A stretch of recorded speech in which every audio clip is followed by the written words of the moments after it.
Hey y'all, Natalie here today with Technique Tuesday for a cherry on top. And this month we're focusing on watercolors. So I'm doing this layout of me and my little brother. I'm just showing you the supplies I'm using. I'm kind of drawing from the shirt I'm wearing. It's black with yellow flowers. So I'm doing black, white, and yellow and gray. And I have that whole page of journaling. I'm going to use this awesome Catherine Pooler stamp that I've had for a while, but I don't know that I've ever used it on screen.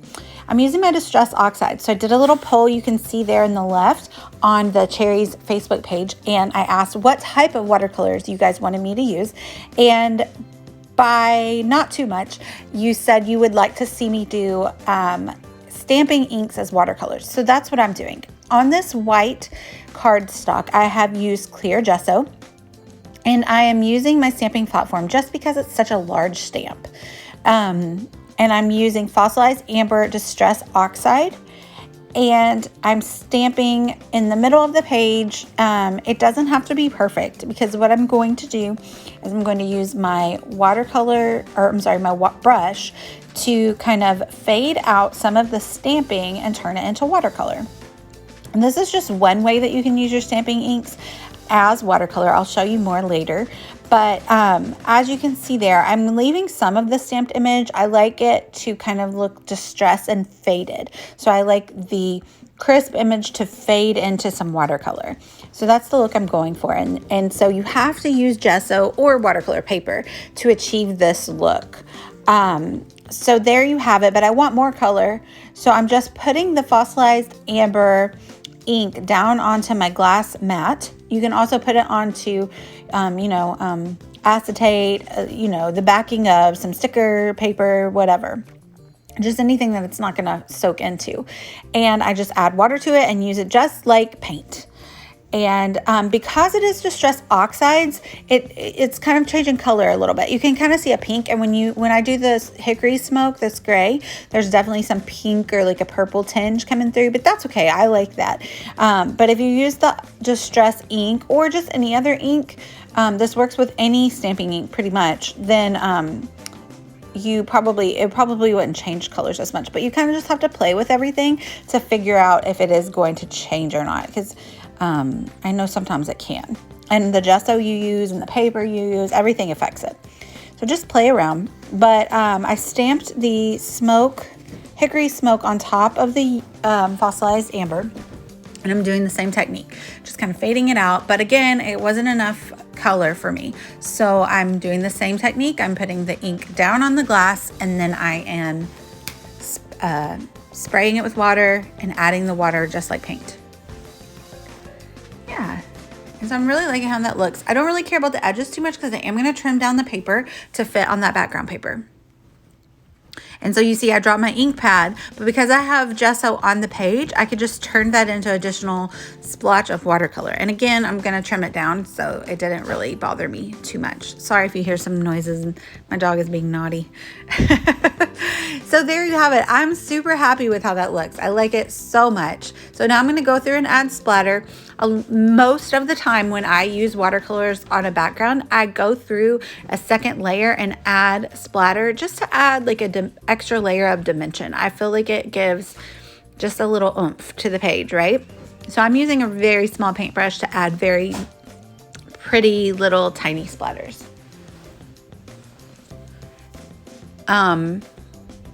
So some of the other options for watercolors on this layout were powdered watercolors or liquid watercolors, which I have a metallic set. So I might do those later as well. So make sure to check out my Instagram or my YouTube channel to see those.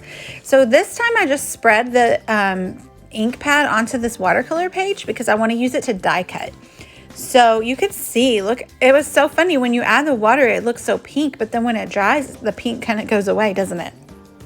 So again, I'm just going through and adding that second layer of splatter. And I just love how different it looks when you turn it into a watercolor rather than the Distress Oxide just swiped onto the page as is. So I've let the paper dry completely. And now I'm going to get ready to trim it down and put it onto this background paper. So I'm trimming a good chunk off. At the top and bottom, I'm going to do 1 inch on each side. And then on the others, each side, I'm only going to do, I think, 1/2 inch maybe. So it's going to be a rectangular piece of paper. But there you have it. And then I use this great little, what's the color? Mustard yellow floral paper from the 6x8 paper pad by Amy Tangerine from her collection from last year. And I'm just going to use little strips of that to add to the top and the bottom of the white paper, as well as it's going to back my main photo. So I have 2 photos. There's one photo of us when we were little or younger, and then a recent photo of me and my brother. And I wanted to use them both, but when I put them side by side, I just couldn't figure out a color palette because they're different tones. Everything about we're wearing different colors. Like, it wasn't working for me. So I decided to hide the older photo behind the newer photo, and you can use it as a pull-out tab and just kind of reach down to see a picture of us when we were young, which is a throwback to last month's Technique Tuesday, which was Hidden Elements. So I'm using this really old, thicker sheet, and I was basically out of all the letters that I need, but I'm going to edit them down to give me the ones I need. So I'm changing that 3 into an E. And my title is 9.5 years, 9.5 years, because that's what our difference in ages is. And so it's just like a phrase that we've always heard ever since he's been around. I trimmed down that G to an A, made the N into an R, and then I even made that X into an S. And so once you like squish it down and glue it, it looks perfectly like an S. But they were black glitter, and so I want to bring some black glitter into the page to kind of bring out the black background paper. Now I'm making my hidden elements, so I'm using this pop-up foam tape, and I'm just going to put it all the way around 3 sides of the background paper behind my photo, and it will pop it off the page. I was going to do 2 levels, but actually 1 level was sufficient. It gave enough clearance for the card that I'm going to put my hidden photo on to slide in and out. So I'm just going to trim that card down and then trim the photo down. I'm using that to measure. And then I'm going to trim the photo down to fit on that card with a little bit of a border. But I made sure to keep it long or tall in order to reach down to the bottom of that pattern paper and still have enough sticking out to add a tab and let someone know that they should reach into the page and kind of pull it out, if that makes sense.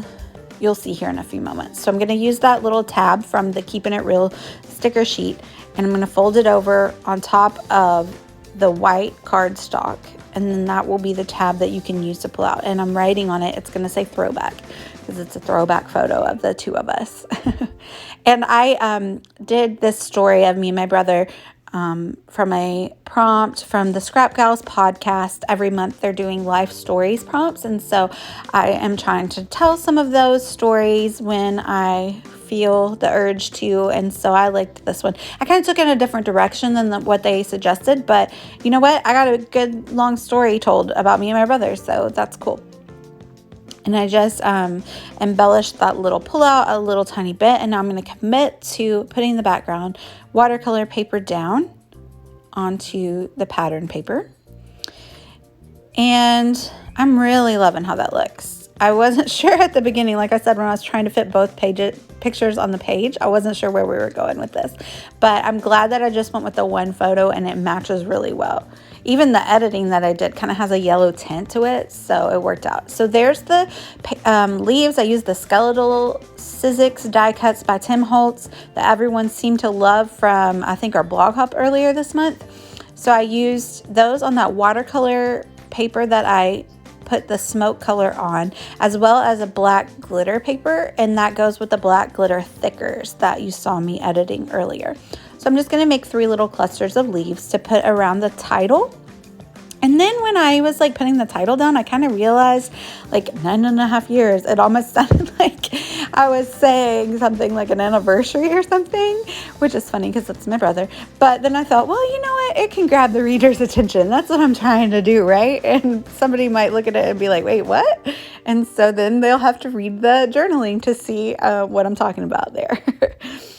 So I commit to sticking the photo down, and now I'm just going to use my Nuvo adhesive because it does have a lot of gesso on the page and other inks, so you want to make sure you have a good adhesive, and I'm going to use that to stick down. I mostly just glue down like the bottom portion of the leaf so that I can kind of bend up the top portion and they can give like you a 3D element, right? So I do that in 3 sections around the page to create a visual triangle. I'm going to cut out a little of this in a second so you don't have to watch all of it. But and then I'm going to make sure to use adhesive on my thickers just to make sure that they last for a good long time and I don't open my scrapbook and find them at the bottom of the page protector. But yeah, I edited those letters and you can't really even tell. I'm kind of excited about the way that worked out because I'm getting a lot of use out of those glitter letters. So I was going to embellish, and then I thought, you know what? I'm really loving the watercolor background. There's not much I need to do. So I just grabbed my glossy accents because I really want it to stick, but I'm going to put these black enamel dots that do not already have adhesive on them all around the page. I'm just going to sprinkle them. But I like the contrast that the matte black gives with all the glitter and the color, and it just gives this pop of black in a few places around the page. And I thought that was a good finishing touch. So I'll have my journaling in a 6x12 page on the other side. And yeah, I'm super happy with how this turned out. Please let me know if you have any questions, put them down below, and I'll try to check back periodically and answer them. Jess is going to put the links down below to the store and all the fun watercolor products that you can find there. They literally have something for everyone. And you can find more on my YouTube channel as well, Natalie Dill. Thank you guys so much for watching. Y'all have a great day.